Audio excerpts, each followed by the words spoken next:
Hi అండి, మనం third క్లాస్కి వచ్చాము ఇప్పుడు. మరి అదేవిధంగా మనం చూసుకున్నట్టయితే ఒక భర్త భార్యల మధ్యలో అన్యోన్యత, ఒకరినొకరు అర్థం చేసుకోవటం అనేది లేనప్పుడు ఆ సంసారం ఎప్పుడు కూడా సాఫీగా సాగదండి. భర్త చెప్పింది మంచిదైతే భార్య వినాలి, భార్య చెప్పింది మంచిదైతే భర్త వినాలి. అప్పుడు ఇద్దరి కలయికతోనే ఆ సంసారం అనేది మరి గమ్యం చేరుకుంటుందండి సాఫీగా.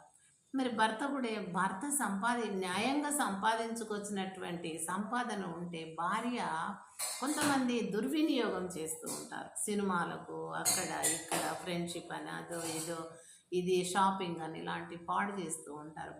భర్త కష్టపడి ఆర్జించినటువంటి డబ్బును చేస్తూ ఉంటారు. అట్లా చేయకుండా స్త్రీగా భార్య ధర్మం ఏంటి, భర్త సంపాదించినటువంటి ఆ సంపాదనను పొదుపుగా వాడుకుంటూ తన కుటుంబం, ఫ్యామిలీ, పిల్లలు ఎంతమంది, భర్త భార్యతో కలిసి ఎలా జీవిస్తున్నాము, అందుకు ఇంకా డెవలప్మెంట్ ఎలా కావాలి, డెవలప్ కావాలంటే ఎటువంటి విధానాన్ని అనుసరించాలా, ఉన్న డబ్బులోని బట్టి మనం ఎలా సర్దుబాటు చేసుకొని మరి పిల్లలకు కానీ భర్తకు కానీ నాకు కానీ మరి ఎవరికి కూడా చేయి చాచకుండా మరి తల ఎత్తుకొని తిరిగే విధంగా కాపురం ఉండాలంటే మన చేతిలో ఉన్నటువంటి డబ్బును విడుచుకోకూడదు. అలా అది ఖర్చు పెట్టమంటే తిరిగి రాదు. కాబట్టి పొదుపుగా మరి భర్త సంపాదనను ఆ విధంగా గృహిణి భార్య ఆ విధంగా చేసినట్టయితే ఆ సంసారం మరి మంచి స్థాయిలో ఉంటుందన్నమాట.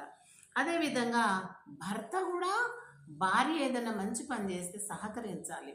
ఆమె మంచి పని చేస్తుంది చూడండి, భర్త చేసేటటువంటి ఆ యొక్క ఉపాధి సరిపోకపోతే భార్య ఏం చేస్తుంది, బట్టలన్నా కుడుతుంది, లేకపోతే ఇస్తారులు కుడుతుంది, లేకపోతే బీడీలు చుట్టుతారు. అర్థమైందా? అదేవిధంగా ఒక చిన్న చిల్లర కొట్టు లాంటివి పెట్టుకుంటారు, దుకాణాలు.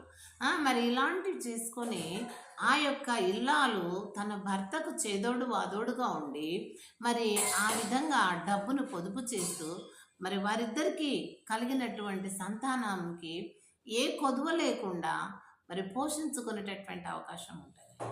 కొంతమంది భార్యలు కష్టపడి సంపాదిస్తే భర్తలు వారు పని చేయరు, మీదికెళ్ళి భార్యను కొట్టి తిట్టి ఆమె చేసిన కష్టాన్ని కూడా లాక్కెళ్తారండి.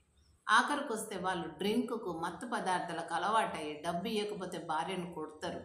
భార్య దగ్గర ఉన్నటువంటి తాలిబొట్టు కూడా గుంజుకొని పోయి బజార్లో తాకట్టు పెట్టి మరి తిని తాగినటువంటి చరిత్రను మనము టీవీల ద్వారా మరి చూసినామండి. కాబట్టి ఇదింత మరి దరిద్రంగా ఉంటే మరి ఆ పురుషులను సరి అయిన విధంగా చట్టం చేయాలి అంటే మరి